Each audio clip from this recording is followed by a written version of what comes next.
আসসালামু আলাইকুম। কেমন আছেন সবাই? সবাইকে জুম্মা মোবারক। আজ পবিত্র জুম্মার দিন। জুম্মার দিন মানেই শান্তির একটা দিন। এই দিনে মন পরিশুদ্ধ হয়। আর এই দিনকে গরিবের হজের দিনও বলা হয়ে থাকে।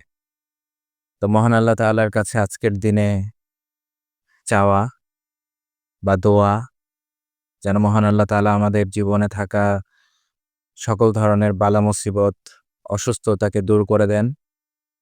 আর এই দিনের উসিলায় মহান আল্লাহ পাক যেন আমাদের সকলকে ক্ষমা করে দেন। এটাই মহান আল্লাহ তাআলার কাছে আজকের এই পবিত্র দিনে, পবিত্র সময়ে মহান আল্লাহর কাছে চাওয়া।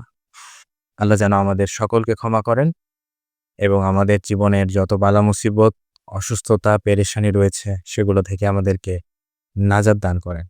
আমিন।